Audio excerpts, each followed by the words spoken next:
Bharat TV के इस programme में अब वक्त हो चला है आज की बड़ी खबरों का। आइए फटाफट नजर डालते हैं आज की बड़ी खबरों पर। पहली जो बड़ी खबर सामने आ रही है वो आ रही है देश की राजधानी दिल्ली से, जहां पर पड़ोसी ने घर में बुलाकर महिला को चाकू से गोद डाला है। उसके बाद आरोपी गिरफ्तार कर लिया गया है। आपकी जानकारी बता दें कि महिला सुरक्षा को लेकर तमाम दावों के बावजूद महिलाओं के साथ आपराधिक घटनाएं रुकने का नाम नहीं ले रही हैं। राष्ट्रीय राजधानी दिल्ली में एक महिला को चाकू गोदे जाने का मामला सामने आया है। घटना दिल्ली के रोहिणी इलाके की है। पूरी वारदात सीसीटीवी कैमरे में कैद हो गई है। सूचना पाकर मौके पर पहुंची पुलिस ने घटना की जांच शुरू कर दी है। जानकारी के मुताबिक दिल्ली के रोहिणी इलाके में एक दिल दहला देने वाली वारदात सीसीटीवी कैमरे में कैद हो गई। रोहिणी सेक्टर 11 में एक 28 साल की महिला पर उसके पड़ोसी ने ही चाकू से हमला कर दिया। पड़ोसी ने महिला पर चाकू से कई वार किए, जिससे वो गंभीर रूप से घायल हो गई। गंभीर रूप से घायल महिला को दिल्ली के सफदरजंग अस्पताल में भर्ती करवाया गया है, जहां उनकी हालत अभी भी गंभीर बनी हुई है।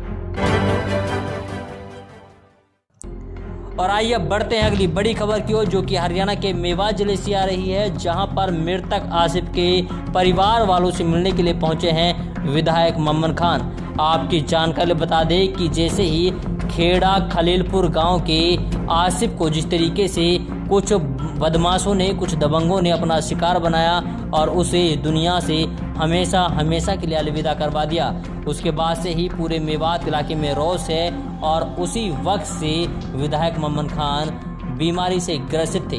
जैसे ही विधायक मम्मन खान इस बीमारी से उभरे तो उन्होंने तुरंत खेड़ा खलीलपुर गांव का रुख किया और मृतक आसिफ के परिवार वालों से मिलकर पूरी जानकारी जुटाई और साथ ही उन्हें आश्वासन दिया है कि जल्दी ही इस पूरे मामले पर लगातार पुलिस प्रशासन काम कर रही है और हम भी पूरी मदद करेंगे आसिफ के हत्यारों को सजा दिलवाने के लिए। और आइए बढ़ते हैं अगली बड़ी खबर की ओर, जो कि हरियाणा के मेवात जिले के नूहू से आ रही है, जहां पर मेवाती किसानों ने कृषि बिलों की प्रतियां जलाई हैं। जी हां, आपकी जानकारी बता दें कि गुस्साए किसानों ने किसानों के 1 साल होने पर इस आंदोलन को, उसके बाद में मेवाती किसानों ने नूहू जिले के भाजपा मुख्यालय के सामने प्रदर्शन किया और भाजपा सरकार मुर्दाबाद के नारे लगाए गए। जी हां, आपकी जानकारी बता दें कि मेवाती किसान सुनहेड़ा जुरहेड़ा बॉर्डर पर पिछले कई महीनों से अपना जत्था लगाए हुए हैं और लगातार इन बिलों के खिलाफ विरोध प्रदर्शन कर रहे हैं। साथ ही इनका कहना ये भी है कि जब तक ये बिल वापस नहीं हो जाएंगे तब तक हमारा धरना यूं ही चलता रहेगा। आप लोगों ने देखा कि किस तरीके से रमजान के महीने में, कोरोना काल में किसानों का आंदोलन इसी तरीके से निरंतर चलता रहा और सबसे बड़ी बात यह है कि किसानों के ऊपर पुलिस प्रशासन ने लाठीचार्ज किया, वाटर कैनन का इस्तेमाल किया, आंसू गैस के गोले दागे गए, बावजूद इसके किसानों के हौसले नहीं तोड़ पाए। किसानों का कहना यह है कि जब तक मांगे पूरी नहीं तब तक उनकी घर वापसी भी नहीं होगी। और आइए अब बढ़ते हैं अगली बड़ी खबर की ओर, जो कि हरियाणा के मेवात जिले से आ रही है, जहां पर नूहू जिले में एक गांव में दहेज के लालच में विवाहिता को मारने का आरोप लगा है। आपकी जानकारी बता दें कि नजमा नाम की लड़की मलाई की रहने वाली थी, जिसका ससुराल नूहू में था। ससुराल पक्ष के लोगों पर बार बार नजमा को दहेज के लिए परेशान करने का आरोप था। वैसे आपकी जानकारी बता दें कि नजमा की शादी अभी 3 साल पहले ही हुई थी। उसका एक बेटा भी था और साथ ही जिस तरीके से ससुराल पक्ष के लोग नजमा को परेशान कर रहे थे वो वास्तव में पीड़ादायक था। इसके बारे में नजमा ने अपने परिवार वालों को बताया। इसके बारे में परिवार वाले और ससुराल पक्ष के बीच में चर्चा भी हुई, लेकिन ससुराल वाले मानने को तैयार नहीं थे और लगातार नजमा नाम की लड़की को परेशान करते थे।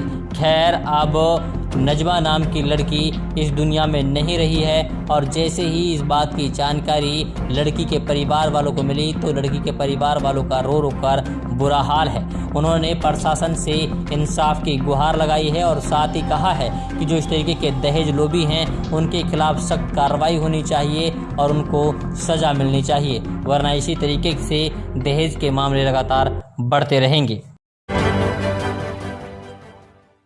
और आइए अब बढ़ते हैं अगली बड़ी खबर की ओर, जो कि झारखंड से आ रही है। जी हां, आपकी जानकारी बता दें कि 30 बीघा जमीन के लिए भतीजे ने चाचा और चाची को मार डाला और उसके बाद बोरी से सिर को काटकर अलग जगह दफना दिया।